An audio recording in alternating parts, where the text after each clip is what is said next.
Nunca pensé que el sonido de una cafetera me cambiaría la vida, pero ahí estaba yo, un martes por la mañana, entrando a mi cocina medio dormido, y vi a un tipo en calzoncillos usando mi cafetera. No me había puesto aún las gafas, así que al principio pensé que era una alucinación. Pero no. El tío estaba ahí, descalzo, pelo revuelto, tranquilo como si fuera su casa. Me miró con una media sonrisa, esa que usan los idiotas que no tienen nada que perder, y me dijo: ¿Quieres uno también?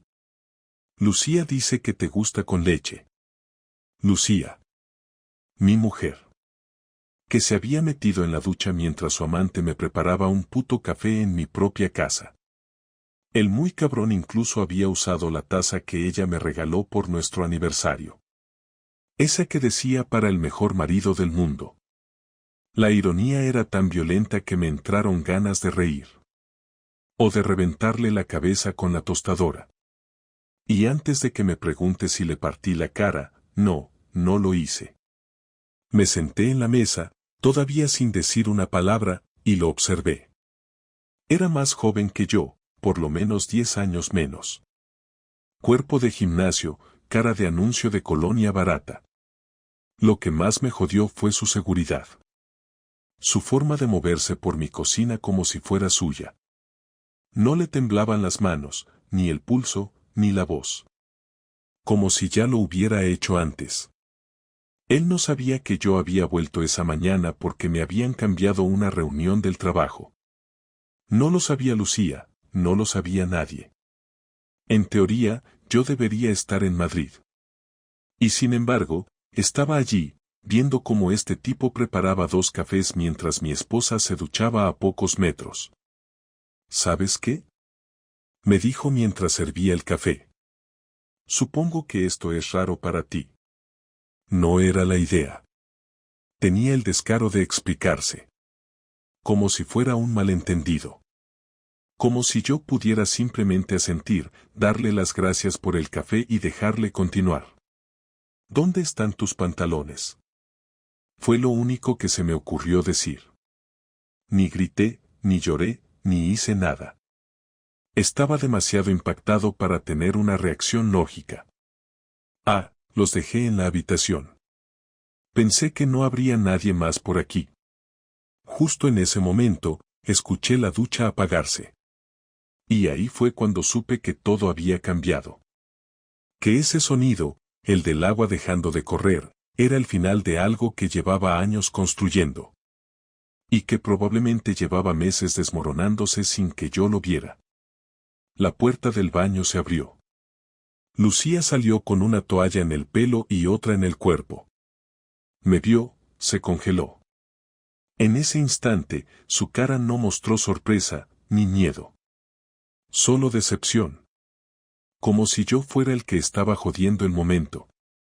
Javi, fue lo único que dijo. Yo no respondí. No podía. Tenía 1000 imágenes golpeándome la cabeza. 8 años de cenas, vacaciones, risas, discusiones, reconciliaciones. Todo mezclado con esta imagen surrealista, un tío en calzoncillos sirviendo café, y mi mujer goteando agua, cubierta por una toalla, mirándome como si yo fuera el intruso. Me levanté, cogí mi chaqueta del perchero, y salí. Sin cerrar la puerta. Sin decir nada. Porque, sinceramente, ¿qué se dice después de ver a otro hombre desayunando en tu casa mientras tu mujer se seca el pelo? Salí de casa sin rumbo, con la cabeza tan cargada que ni recordaba si llevaba las llaves o no, ni si había cogido el móvil, ni si tenía la cartera encima. Me metí en el coche y arranqué, no porque supiera a dónde ir, sino porque quedarme quieto me parecía insoportable. Conducía por las calles como si llevara una bomba dentro del pecho, sin música, sin pensar en nada concreto, solo con una sensación constante de presión en el estómago, como si algo estuviera a punto de explotar. Pasé por delante de una gasolinera, una frutería, un gimnasio, todo con ese aire absurdo de normalidad que contrasta cuando tú estás al borde de perder el control. Miraba a la gente y pensaba, vosotros estáis ahí, comprando pan, hablando por el móvil, como si no pasara nada. Pero a mí me acaban de romper la vida en dos. En mi cocina. No sé cuánto tiempo estuve dando vueltas, pero cuando por fin paré, me di cuenta de que estaba frente al viejo bar donde solíamos ir Lucía y yo los domingos. Era un lugar pequeño, sin pretensiones, con camareros que ya sabían lo que íbamos a pedir.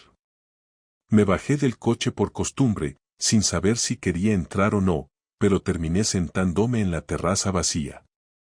Pedí un café solo, aunque no me apetecía en absoluto.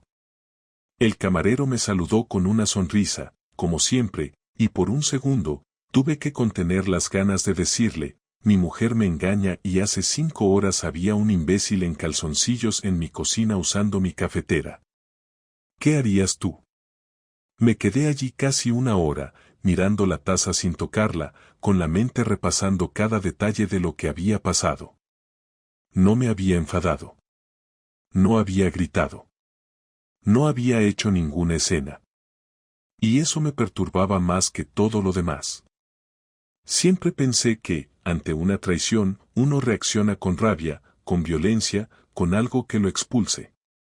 Pero yo no sentía eso. Lo que sentía era otra cosa. Una especie de desconexión total, como si me hubieran arrancado de mi propia vida. Como si ya no me perteneciera. Después de un rato, volví al coche y me fui a casa de mi hermano. No estaba, pero tenía llave. Entré y me tiré en el sofá, sin encender la tele, sin mirar el móvil. Cerré los ojos y me dejé caer. No lloré. No pensé en el futuro. No pensé en nada. Solo me quedé allí, sintiendo que mi cuerpo seguía existiendo pero que mi cabeza estaba en otra parte. Me quedé dormido un rato, no sé cuánto. Cuando desperté, era de noche. Me dolía el cuello y la espalda. Miré el móvil por primera vez desde la mañana. Tenía 5 llamadas perdidas de Lucía, 3 mensajes. No los abrí. Me sentía como si estuviera en un espacio entre dos mundos, uno en el que ella aún era mi mujer y otro en el que ya no lo era, y yo no quería entrar del todo en ninguno. Me duché en silencio, usé ropa de mi hermano y me quedé en su piso esa noche. No me sentía con fuerzas para volver a casa, aunque sabía que tendría que hacerlo tarde o temprano. El día siguiente fue peor. No porque pasara algo, sino porque no pasó nada. Lucía no volvió a escribir. No llamó. No vino a buscarme. Y eso me dolió más que haberla encontrado con otro. Porque su silencio era una forma de confirmar que ya no tenía nada que decirme, ni siquiera una mentira, ni siquiera una excusa barata. Me pregunté si lo había planeado así. Si sabía que yo volvería a esa hora, si quería que lo viera. Pero luego pensé que era más probable que no le importara. Que simplemente había dejado de importarle lo que yo sentía. Pasé 2 días en casa de mi hermano sin decirle nada a nadie. Comía poco, dormía mal, no respondía mensajes del trabajo, ni de amigos, ni de nadie. No quería hablar. No quería explicar. Solo necesitaba entender. Entender cómo llegamos a eso. ¿En qué momento dejó de quererme? ¿Qué hice mal? Me volví loco repasando escenas, conversaciones, noches juntos. Buscaba pistas, señales. Pero no encontraba nada claro. Siempre me pareció que, aunque teníamos diferencias, éramos sólidos. Que había cariño. Que había respeto. Que nos cuidábamos. Pero quizás eso era solo lo que yo quería ver. Al tercer día, volví a casa. Necesitaba recoger algo de ropa, ver con mis propios ojos cómo estaba el lugar. Entré con la llave como si fuera un ladrón.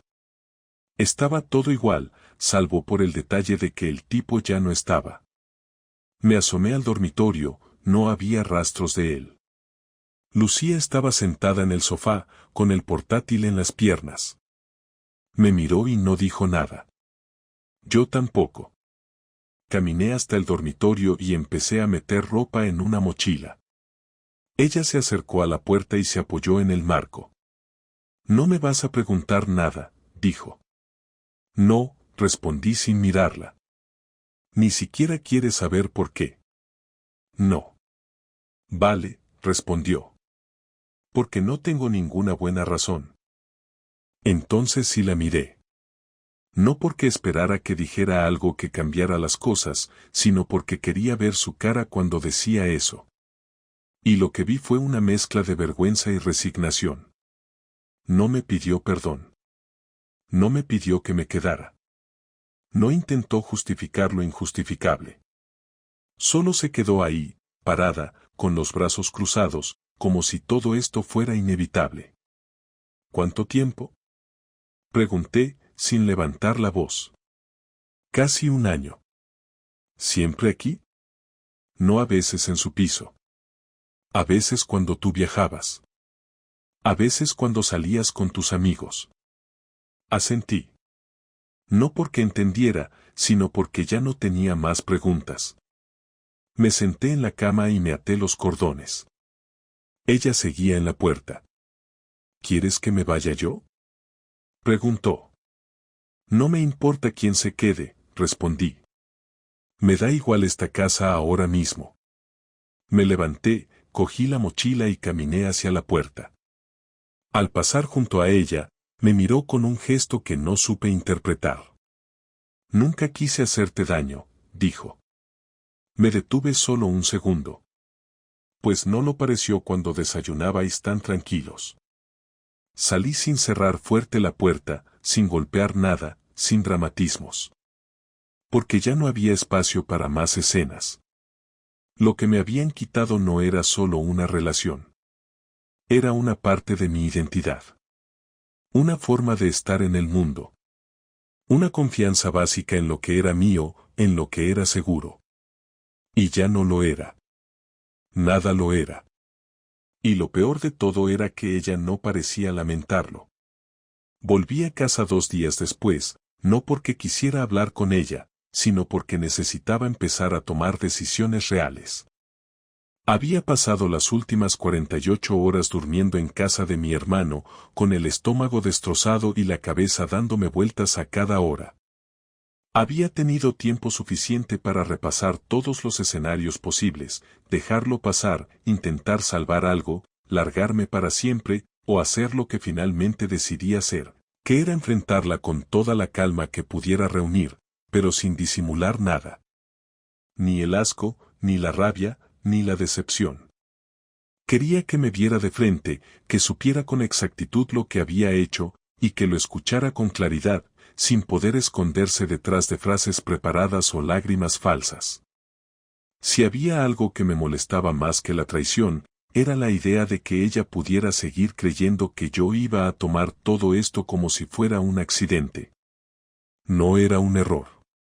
Era una elección. Y tenía que responder por ello. Cuando entré en el piso, la encontré en el comedor, sentada frente al portátil otra vez, como si su rutina no se hubiera roto ni un centímetro. Cerré la puerta sin apuro, dejé mis llaves sobre el mueble de la entrada y me acerqué despacio. No saludé, no pregunté nada.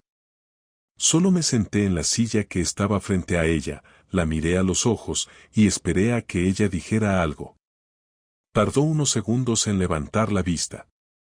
¿Te vas a quedar esta vez?, preguntó, como si eso fuera lo importante.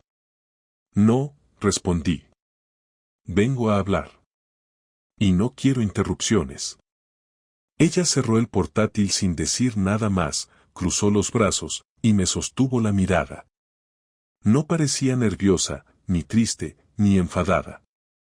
Parecía estar esperando que yo le confirmara lo que ya sabía, que esto no iba a terminar bien. Quiero saber por qué, empecé, sin rodeos. No quiero excusas. No me digas que fue una crisis, que necesitabas sentirte viva, ni todas esas tonterías que se dicen en los libros de autoayuda. Quiero la versión honesta. ¿Por qué decidiste acostarte con otro y seguir durmiendo a mi lado como si nada? Ella respiró hondo, como si hubiera estado ensayando esa pregunta desde hacía semanas. «Porque me cansé», dijo. «Porque hace tiempo que todo es rutina, que todo es mecánico. No me sentía deseada. No me sentía escuchada. Y cuando apareció alguien que sí me hacía sentir eso, no lo rechacé». «¿Y hablaste conmigo alguna vez sobre eso?». Le solté, sin alterar el tono. «¿Te sentaste a decirme que te estabas apagando? ¿O preferiste directamente buscar a alguien que te encendiera sin decirme una palabra?». «Tú también estabas lejos», respondió. «Siempre con el trabajo, siempre con tus cosas. Llegabas tarde, comías rápido, y te ibas a dormir. No me mirabas como antes. No me tocabas como antes. Sentí que ya no importaba. Y decidiste solucionarlo abriéndole las piernas al primer imbécil con abdominales que te miró diferente». «¿Esa fue tu forma de afrontar los problemas?». Ella bajó la mirada por primera vez. La golpeé. No con las palabras, sino con el hecho de que ya no estaba dispuesto a protegerla de sus propios actos. Esa parte de mí había muerto el día que vi a ese idiota moviéndose por mi cocina como si fuera suya. «No lo planeé así», murmuró. «Pasó. Y después no supe cómo parar». «¿Y mientras tanto? ¿Qué era yo para ti? ¿Un compañero de piso? ¿Un cajero automático? ¿Un tipo que no molestaba demasiado mientras tú hacías tu vida a escondidas?». «No me hables así», dijo, con un tono que intentaba sonar firme, pero que no tenía fuerza. «Te hablo así porque ya no tengo que fingir nada. Ni que somos una pareja, ni que me importas como antes, ni que tengo ganas de perdonar lo imperdonable. Solo estoy aquí para terminar de entender si esto fue un accidente al que no supiste decirle que no, o si simplemente hace meses que te da igual todo». «No me da igual todo», respondió. «Pero tampoco voy a justificar algo que ya pasó. Sé lo que hice. Y sé que te fallé. No me fallaste. Me borraste. Me cambiaste por otro. Y ni siquiera tuviste la decencia de esconderlo bien. No es solo el sexo. Es que tuviste a alguien más en nuestro espacio. En nuestra cama. En mi casa. Y aún así me decías que me querías. ¿Sabes lo que es dormir con alguien que te besa después de acostarse con otro?». Ella se quedó en silencio. Me miró como si por primera vez se diera cuenta del peso real de lo que había hecho. No intentó acercarse. No lloró. No pidió perdón otra vez. Y en parte, me alivió. Porque si lo hubiera hecho, habría sido mucho peor. Prefería su frialdad a un show de emociones forzadas. «¿Lo amas?», pregunté, casi como un trámite. «No lo sé». «¿Lo sigues viendo?». «No». «¿Por decisión tuya o de él?». «Mía». «Pero ya no importa. Lo que teníamos tú y yo no va a volver a ser lo mismo». «Lo sé». «Eso ya lo sabíamos los dos», respondí. Nos quedamos en silencio otro rato, largo, incómodo, tenso. Mirándonos sin saber por qué seguíamos ahí. Era como si todo ya estuviera dicho, pero aún así costara soltarlo. Como si algo, no sé qué, siguiera atándonos por los pies, aunque ya no hubiera ningún puente entre nosotros. «¿Qué vas a hacer?», preguntó, finalmente. «Me voy a quedar en casa de mi hermano. Voy a hablar con un abogado. Y después voy a decidir qué hacemos con todo esto». «¿Quieres el divorcio?». «No lo sé aún. Pero no voy a seguir viviendo contigo como si no hubiera pasado nada». Ella asintió.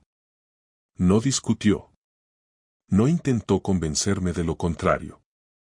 Y eso, por extraño que suene, fue lo más triste de todo.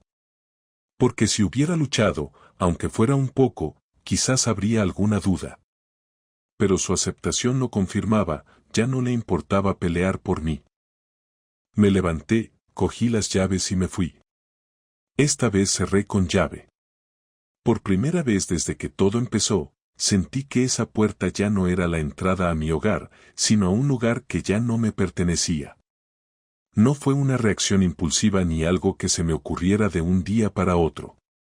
La idea de hacer algo concreto, algo que dejara huella, empezó a tomar forma la segunda noche que dormí en casa de mi hermano. No podía sacarme de la cabeza aquella imagen, ese imbécil en calzoncillos en mi cocina hablando de mi café como si conociera mis gustos, como si tuviera alguna clase de derecho a ocupar mi espacio. No se trataba de celos, ni de orgullo herido, ni siquiera de querer recuperar a Lucía. Era otra cosa. Era una necesidad urgente de recuperar el control sobre algo, cualquier cosa, en medio de todo ese caos que me había sacado de mi propia vida. Lo pensé durante horas, sin dramatismos, sin fantasías baratas de venganza cinematográfica. Solo tenía claro que no podía dejar que todo esto terminara con una conversación fría y una firma en unos papeles. Necesitaba dejarle claro que sus actos no iban a salirle gratis, ni en lo emocional, ni en lo práctico. El primer paso fue asegurarme de tener una ventaja. En ese punto, todavía no habíamos hablado de separación legal, así que seguíamos siendo pareja ante la ley. La cuenta bancaria conjunta seguía activa. Teníamos propiedades a nombre de ambos. El coche estaba a mi nombre, aunque lo usaba ella más que yo. Lo primero que hice fue ir al banco. Cerré la cuenta conjunta. Transferí la mitad exacta a mi cuenta personal y dejé la suya a cero. No necesitaba su permiso para hacerlo, y tampoco lo oculté. Le envié un mensaje a media tarde: he cerrado la cuenta común. Ya puedes abrir la tuya. No respondió. Seguramente no lo esperaba tan rápido, o tal vez pensaba que yo iba a seguir siendo el tipo correcto que todo lo discute, que todo lo negocia, que todo lo pregunta. Pero ya no. Luego fui al seguro del coche. Como el vehículo estaba a mi nombre, anulé su uso autorizado y pedí que bloquearan la póliza para cualquier conductor que no fuera yo. Cambié las llaves del garaje y me llevé el coche. Esa misma tarde fui al piso y aparqué justo frente a la entrada. Subí, abrí la puerta con mi copia, y encontré a Lucía sentada en el sofá viendo una serie, como si nada. Me miró sin sorpresa. ¿Qué haces aquí?, preguntó sin moverse. Vengo a por el coche, respondí. Ya no lo vas a usar. Está a mi nombre y el seguro también. ¿Me estás quitando el coche? ¿En serio? Tú me quitaste cosas más importantes sin preguntar. Esto es lo mínimo. No discutió. Me lanzó las llaves con desdén y se fue a la cocina. No dije más. Salí, cerré y me llevé el coche. No necesitaba más escenas. El siguiente paso fue informarme legalmente. Un amigo me recomendó a una abogada que, según él, era eficaz y sin rodeos. Fui a su despacho con todos los documentos, escrituras, cuentas, facturas, extractos bancarios, todo lo que pudiera servir. Le conté lo básico. Que mi mujer había tenido una relación paralela durante meses, que lo había hecho en nuestro domicilio, y que yo no estaba dispuesto a quedarme con las manos vacías después de todo. Me escuchó sin interrumpirme. Luego me pidió copias de todo y me dijo que iba a preparar la demanda de divorcio con petición de atribución exclusiva del domicilio y sin pensión compensatoria. Me explicó que, aunque en España las infidelidades ya no influyen legalmente en la mayoría de los casos, había margen si podía demostrar que la convivencia era inviable y que el uso del piso podía suponer un perjuicio para mí. Acepté todo. Le firmé los documentos y le pedí que iniciara los trámites cuanto antes. Mientras ella preparaba eso, yo me dediqué a algo más personal. Sabía que el tipo que se metía en mi casa se llamaba Sergio, y sabía que trabajaba en una tienda de tecnología cerca del centro. No necesitaba hacerle daño, no necesitaba humillarlo, pero sí quería que entendiera que había cruzado una línea. Fui una mañana a su tienda. Él no me conocía, pero yo a él sí. Esperé a que estuviera solo, sin clientes, y me acerqué al mostrador. Lo miré a los ojos durante unos segundos hasta que se dio cuenta de que no era un cliente cualquiera. Frunció el ceño. ¿Puedo ayudarte en algo?, preguntó, incómodo. No vengo a comprar nada. Vengo a devolverte algo. ¿Perdona?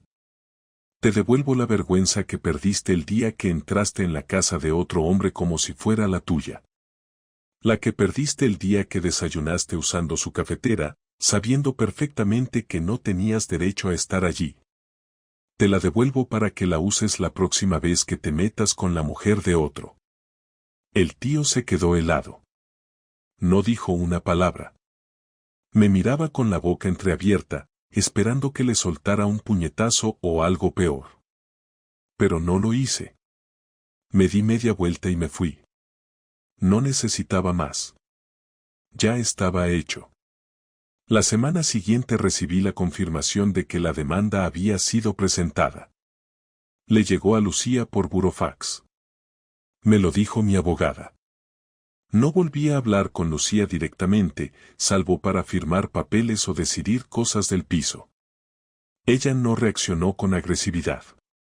No pidió explicaciones. Tampoco mostró arrepentimiento. Simplemente aceptó lo que venía, como si ya lo tuviera asumido desde hacía tiempo. El día que firmamos el acta de separación, ni siquiera me miró. Solo garabateó su firma y se fue.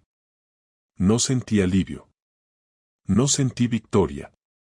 Solo un cierre. Un fin necesario. Algo que había que hacer.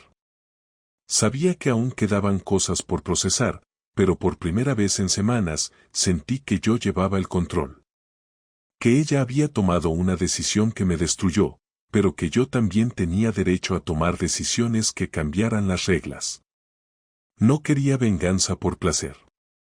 Quería justicia. Y en ese sentido, la había conseguido. Cuando recibí el correo de su abogada con la fecha definitiva para la firma del divorcio, supe que no quería que todo terminara con un cruce de firmas frías delante de dos desconocidos con trajes caros. Ya no tenía interés en volver con Lucía, eso lo tenía claro desde el momento en que la vi mirarme sin decir una sola palabra cuando salí del piso por última vez. Pero tampoco me parecía que después de tantos años compartiendo casa, cama, tiempo, planes y rutina, todo terminara como si hubiéramos sido dos desconocidos que nunca cruzaron una palabra. No lo hice por nostalgia, ni por curiosidad, sino porque necesitaba una última conversación para dejar constancia de todo lo que había quedado flotando entre nosotros. No buscaba reconciliación, solo una especie de limpieza final. Una forma de dejar el aire despejado para poder avanzar. Le escribí un mensaje directo, sin tono emocional: tenemos que hablar antes de la firma. En persona. Un café. 40 minutos. Sin excusas. Si no vienes, lo entenderé igual, pero creo que es necesario. Me respondió al día siguiente con un simple está bien, seguido de una hora y una cafetería en el centro, lejos del piso, lejos de nuestras zonas habituales. Fui puntual. Ella llegó 2 minutos después. No se arregló más de lo normal, ni menos. Iba vestida como siempre, como si esa cita fuera una más en su agenda. Nos sentamos frente a frente, pedimos 2 cafés, y durante unos segundos ninguno de los dos dijo nada. Fui yo quien rompió el silencio. No quiero explicaciones. Tampoco reproches. Solo quiero que hablemos de lo que pasó, sin rodeos, como dos personas adultas que compartieron media vida. Ella asintió, sin mostrarse incómoda, pero tampoco relajada. Entonces dilo, dijo, sin levantar la voz. Lo que tengas que decir. No me arrepiento de lo que hice después de descubrirlo. Cerrar la cuenta, quitarte el coche, ir al abogado, dejar las cosas claras. No fue venganza. Fue mi forma de no quedarme congelado en la impotencia. ¿Era eso o quedarme mirando el techo todas las noches pensando en lo imbécil que había sido? Lo sé, respondió. Y no te culpo por nada. Yo habría hecho lo mismo.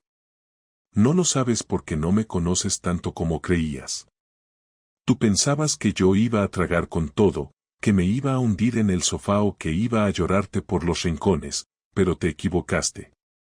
Y eso no me hace más fuerte, solo más realista.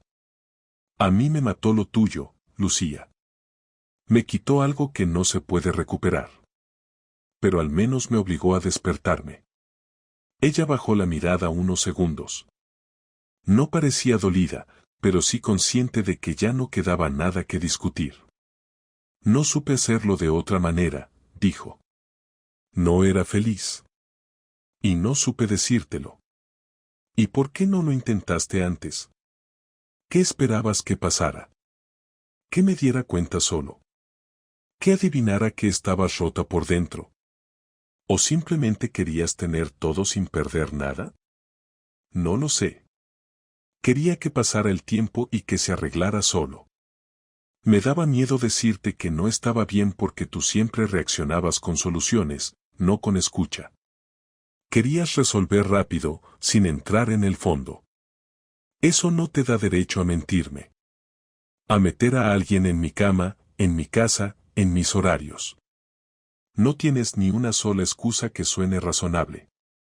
Y lo sabes. Lo sé. Y no voy a defenderlo. Pero quiero que entiendas que no fue contra ti. Fue por mí.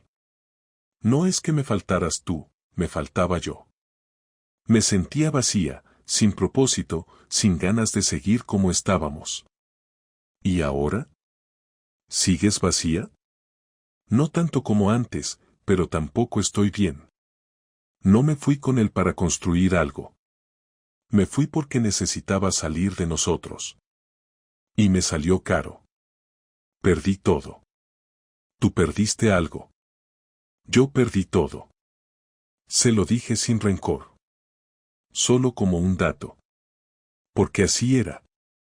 Ella había roto el matrimonio, pero seguía con su entorno, su piso, su gente. Yo tuve que reconstruirlo todo.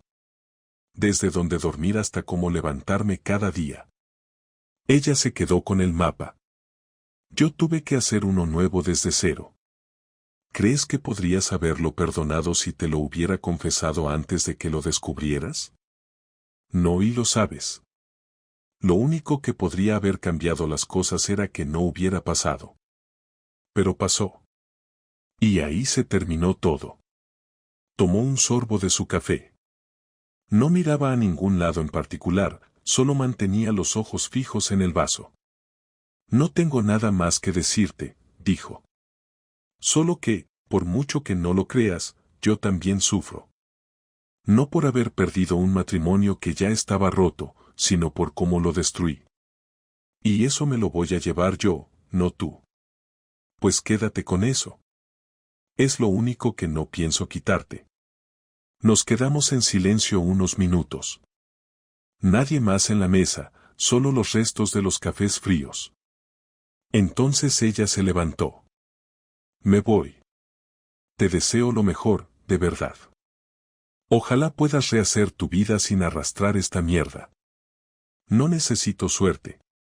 Solo tiempo. Ella asintió y se fue. Yo me quedé sentado un rato más. No por nostalgia, ni por necesidad de digerir lo que habíamos dicho.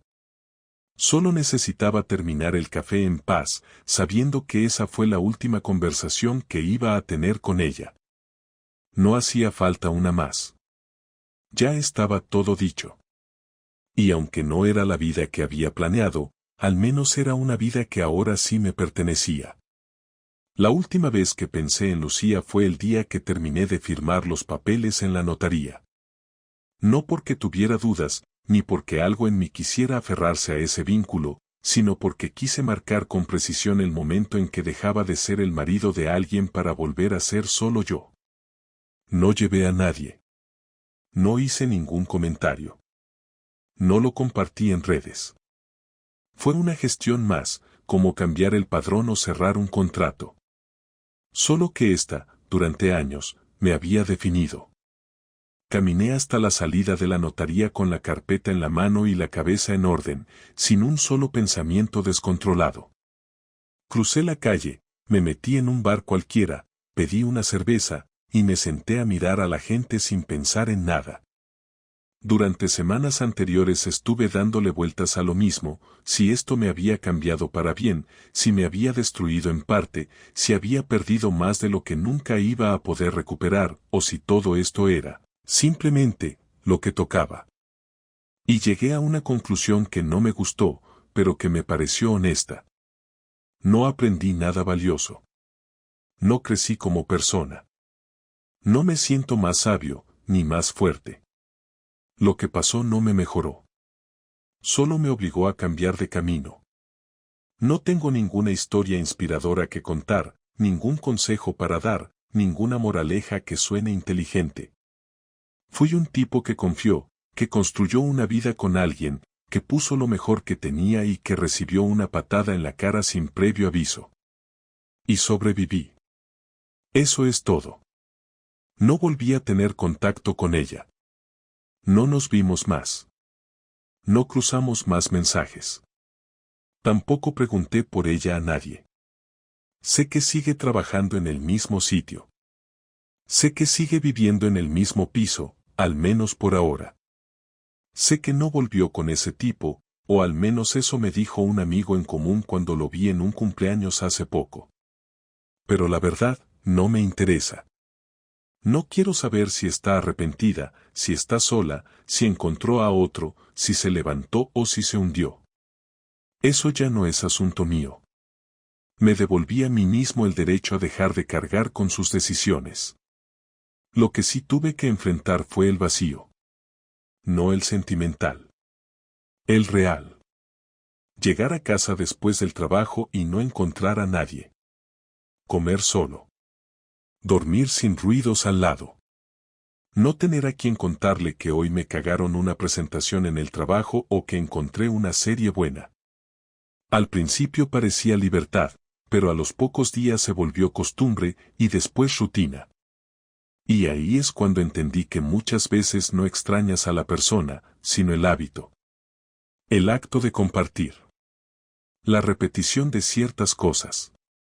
El tener a alguien que sepa, sin que lo digas, cómo estás solo con verte. Y eso, cuando se va, no vuelve. Ni con otra persona, ni con terapia, ni con nada. Solo cambia de forma o desaparece del todo. Después de unos meses me mudé. Quería un lugar sin historia. Un sitio que no me recordara a nada. No fui lejos, ni cambié de ciudad, ni hice nada extremo. Solo encontré un piso más pequeño, más simple, más fácil de mantener. Empecé a construir una rutina nueva. Me apunté al gimnasio, salí con algunos compañeros del trabajo, volví a hablar más con mi hermano. Conocí a gente, nada profundo, pero al menos me obligué a no encerrarme en lo mismo. No es que me sintiera feliz. Pero al menos no estaba anclado. Una noche salí con 3 amigos de toda la vida. Terminamos en un bar hablando de cualquier cosa. Uno de ellos me preguntó si pensaba volver a salir con alguien, rehacer mi vida, todo eso que se dice cuando ya no se sabe qué más preguntar. Le dije que no lo sabía, y era verdad. No me veía enamorándome otra vez, ni viviendo con alguien, ni volviendo a confiar al mismo nivel.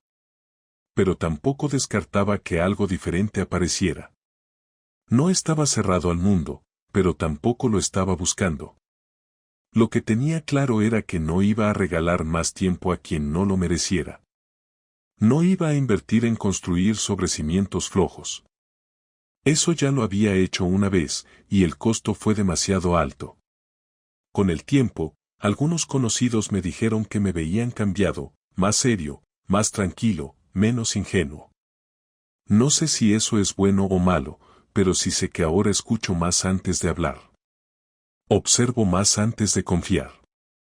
Y me doy espacio para no reaccionar tan rápido. No por miedo, sino por respeto a lo que ya viví. Hoy, si me preguntan cómo estoy, digo que bien, sin necesidad de explicar nada más. Porque no necesito justificar lo que pasé, ni buscar compasión, ni revivir escenas que ya no llevan a ningún lado. No odio a Lucía. No le deseo mal. Pero tampoco tengo espacio para ella ni en el pasado ni en el futuro. No la nombro. No la pienso. No forma parte de mi historia presente. Y eso, después de todo lo que pasó, ya es mucho decir. Así que ahora, cuando alguien me dice que soy fuerte por haber superado todo esto, no les corrijo, pero por dentro pienso que no se trata de fortaleza, sino de resistencia. De no tener otra opción. De seguir, no porque uno tenga ganas, sino porque es lo que toca. La vida sigue, aunque uno no quiera. Y un día te das cuenta de que ya no duele tanto, que ya no pesa como antes. Y ahí es donde empieza otra etapa. Esa etapa es la que estoy viviendo ahora. Sin prisa, sin necesidad de validación, sin ganas de reconstruir lo que se rompió. Simplemente caminando hacia lo que venga. Porque lo que tuve ya no existe, y lo que viene no tiene por qué parecerse. Y eso, finalmente, está bien.